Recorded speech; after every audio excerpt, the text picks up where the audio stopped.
সকালবেলার কাজকর্ম সেরে দুপুরে রান্নার জন্য প্রস্তুতি নিচ্ছি। রান্না করছি বড়ি ভুনা। আজকে আলু দিয়ে বড়িটা ভুনা করব।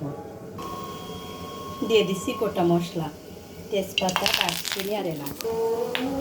দিয়ে দেবো পেঁয়াজ আর রসুন। দিয়ে দিচ্ছি কয়েকটা কাঁচামরিচ চেরা। পেঁয়াজগুলো একটু লাল লাল হয়ে গেলে কিউব করে কেটে রাখা আলুগুলো দিয়ে দেবো।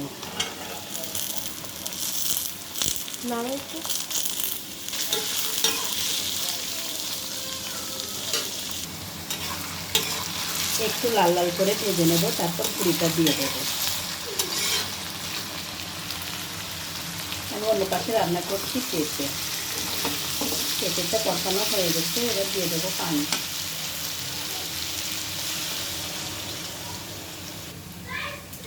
মাছগুলো দিয়ে দেবো। আমি তেল মাছ দিয়ে রান্না করছি, এগুলো দেশি জিয়েল মাছ।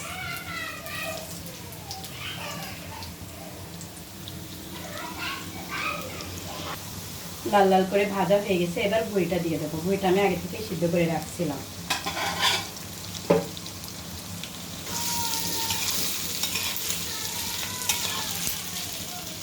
এবার একে একে সব মশলাগুলো দিয়ে দেবো। দিয়ে দেবো আদা বাটা, পেঁয়াজ বাটা, রসুন বাটা, আর গোটা মশলার ভিতর দিয়েছি মরিচের গুঁড়া, হলুদের গুঁড়া আর লবণ। মশলাটা দিয়ে একটু কষিয়ে নিয়ে দিয়ে দেবো সামান্য একটু পানি, যাতে মশলার কাঁচা গন্ধটা না থাকে। আমি মশলার বাটিটা ধুয়ে একটু পানি দিয়েছি। এবার ঢাকা দিয়ে 5 মিনিট রান্না করব।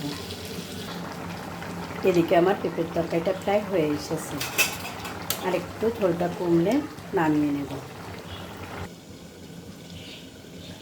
পানিটা শুকিয়ে গেছে, এবার নেড়ে রান্না করে নেব 5 মিনিট। ভুনা ভুনা হবে, তখন নামিয়ে নেব।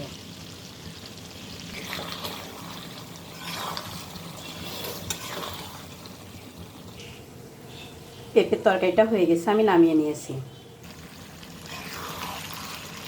রেডি হয়ে গেছে আমার বড়ি ভুনা। কেমন লাগলো অবশ্যই কমেন্ট করে জানাবেন।